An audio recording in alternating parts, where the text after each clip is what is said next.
Even without doing any activity, you can still manifest what you want if you organize these 4 dimensions in one direction and keep it unwavering in that direction for a certain period of time. Now he believes Shiva will do it for him and it will happen. So is Shiva going to come and build your house? No, I want you to understand, God will not lift his little finger for you.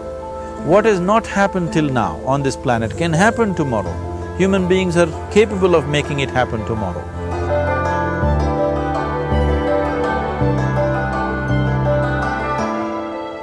Everything we as human beings have created on this planet was essentially first created in our minds. All that you see, which is human work on this planet, first found expression in the mind, then it got manifested in the outside world. The wonderful things that we have done on this planet and the horrible things that we have done on this planet, both have come from the human mind. So if we are concerned as to what we create in this world, it's extremely important that first of all we learn to create the right things in our mind, how we keep our minds. If we do not have the power to keep our minds the way we want it, what we create in the world is also going to be very accidental and haphazard.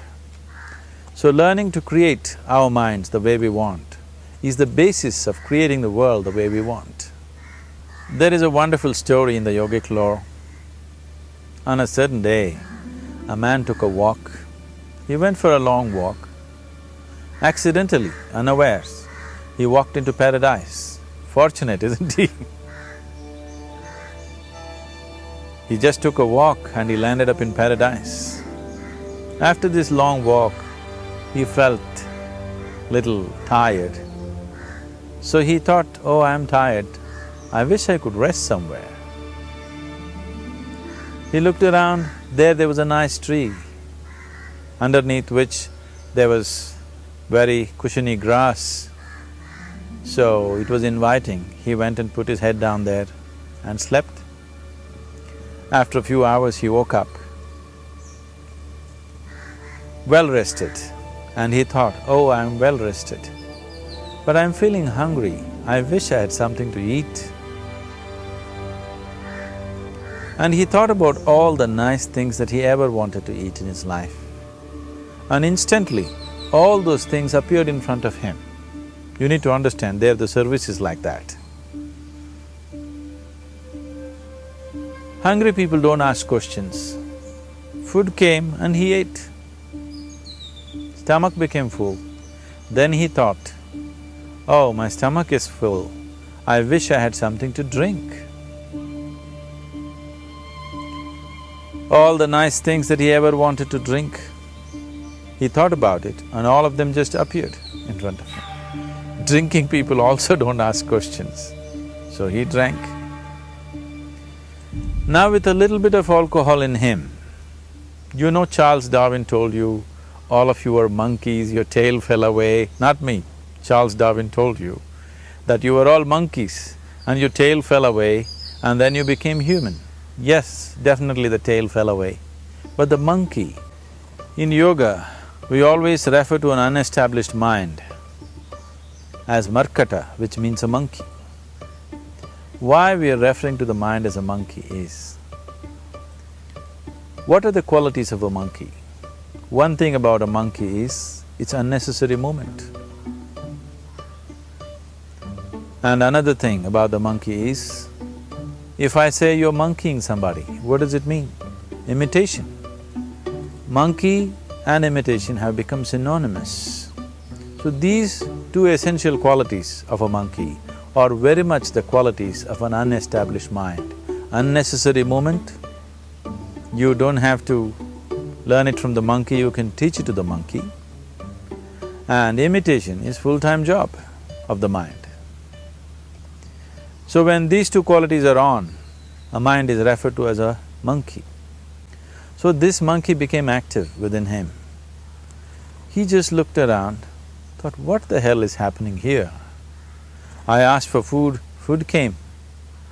I asked for drink, drink came. There must be ghosts around here. and ghosts came. Oh, the ghosts have come, they're going to surround me and torture me, he thought. Immediately the ghosts surrounded him and started torturing him.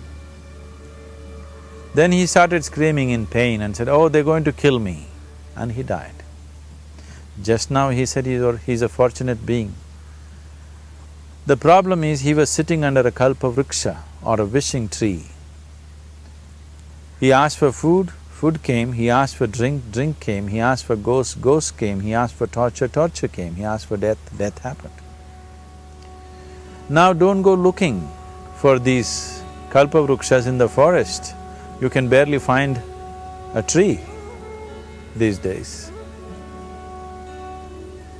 A well-established mind, a mind which is in a state of samyukti, is referred to as a kalpavriksha. If you organize your mind to a certain level of organization, it in turn organizes the whole system. Your body, your emotion, your energies, everything gets organized in that direction. Once all these four dimensions of you, your physical body, your mind, your emotion and the fundamental life energies are organized in one direction, once you are like this, anything that you wish happens without even lifting a little finger actually. It would help to assist it with activity, but even without doing any activity, you can still manifest what you want if you organize these four dimensions in one direction and keep it unwavering in that direction for a certain period of time. Right now the problem with your mind is, every moment it is changing its direction. It is like you want to travel somewhere and every 2 steps if you keep changing your direction, the question of you reaching the destination is very remote unless it happens by chance. So, organizing our minds and in turn organizing the whole system and these four basic dimensions of who you are right now in one direction, if you do this, you are a kalpavruksha yourself. Anything that you wish will happen. But right now, if you look at your lives, everything that you have wished for till now, if it happens, you have finished. Everything and everybody that you have desired for, if all of that lands up in your house today, could you live with that? Once we're empowered like this, it's very important that our physical action, emotional action, mental action and energy actions are controlled and properly directed. If it is not so, we become destructive, self-destructive. Right now, that is our problem. The technology, which is supposed to make our life beautiful and easy, has become the source of all the problem that we are destroying the very basis of our life, which is the planet. So what should have been a boon, we are making a curse out of it. What has brought incredible levels of comfort and convenience to us in the last 100 years or so has also become a threat to our life simply because we are not conscious action, we are in a compulsive state of action. So organizing our minds fundamentally means moving from a compulsive state of activity to a conscious state of activity. You might have heard of people for whom they asked for something and beyond all expectations it came true for them. Generally this happens to people who are in faith. Now, let's say you want to build a house. If you start thinking, oh, I want to build a house. To build a house I need 50 lakhs, but I have only 50 rupees in my pocket. Not possible, not possible, not possible. The moment you say not possible, you are also saying I don't want it. So on one level, you're creating a desire that you want something, on another level, you're saying I don't want it. So in this conflict, it may not happen. Someone who has some faith in a god or in a temple or whatever, who is simple-minded, faith works only for those people who are simple-minded. Thinking people, people who are too much thinking, for them it never works. A childlike person who has a simple faith in his god or his temple or whatever, he goes to the temple and says, Shiva, I want a house. I don't know how, you must make it for me. Now in his mind there are no negative thoughts. Will it happen? Will it not happen? Is it possible? Is it not possible? These things are completely removed by this simple act of faith. Now he believes Shiva will do it for him and it will happen. So is Shiva going to come and build your house? No, I want you to understand, God will not lift his little finger for you. What you refer to as God is the source of creation. As a creator, he has done a phenomenal job, there's no question about it. Could you think of a better creation than this? Is it in anybody's imagination to think anything better than what is there right now? So as a creator, he has done his job wonderfully well. But if you want life to happen the way you want it, because right now, the very crux of your happiness and your well-being is this. If at all if you're unhappy, the only and only reason why you're unhappy is life is not happening the way you think it should happen. That's all it is. So if life is not happening the way you think it should happen, you're unhappy. If life happens the way you think it should happen, you are happy. It's as simple as that.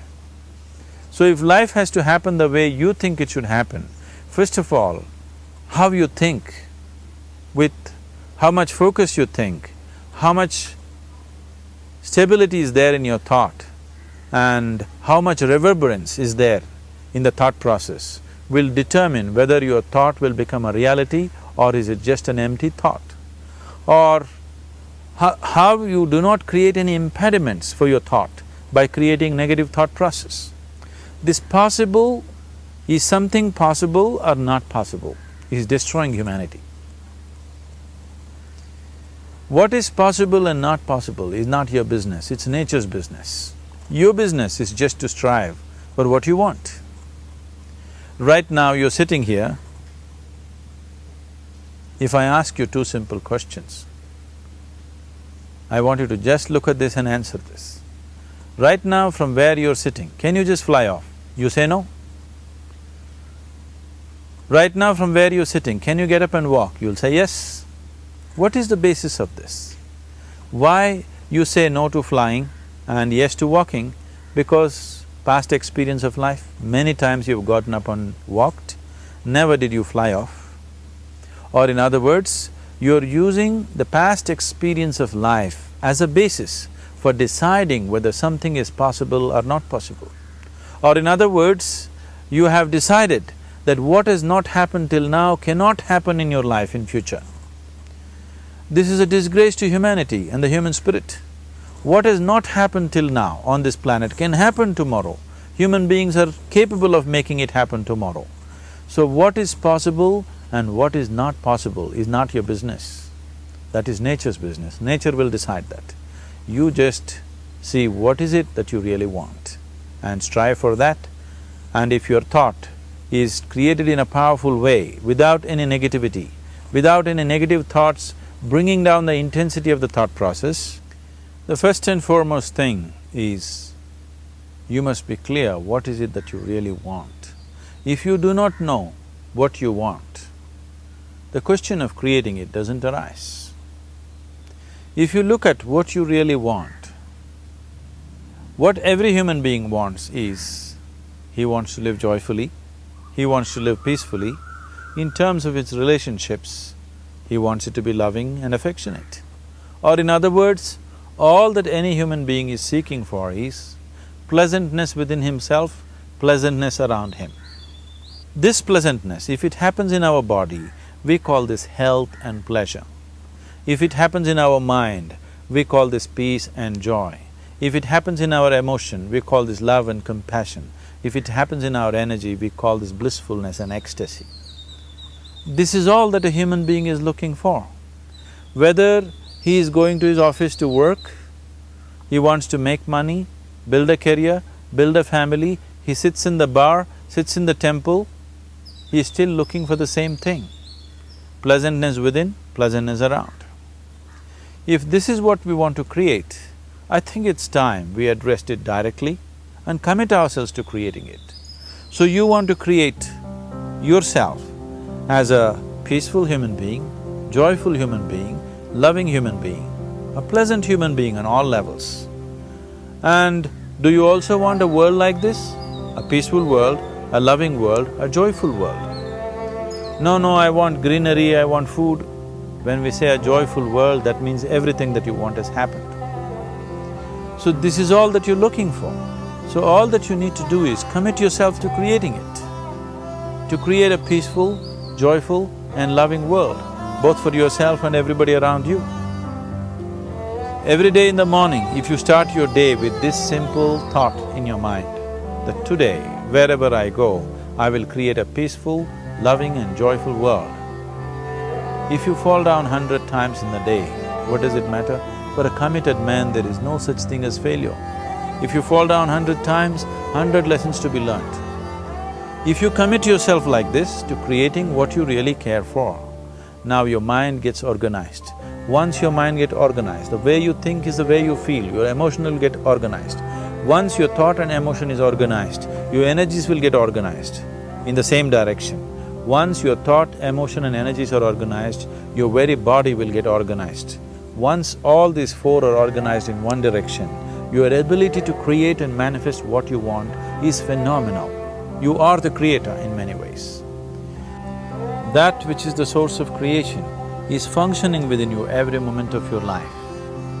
It is just that, have you kept access to that dimension or not? Organizing the four basic elements of your life will give you that access. There are tools and technologies to do this. The whole science of yoga, the whole technology that we refer to as yoga is just about this, transforming yourself from being just a piece of creation to become a creator.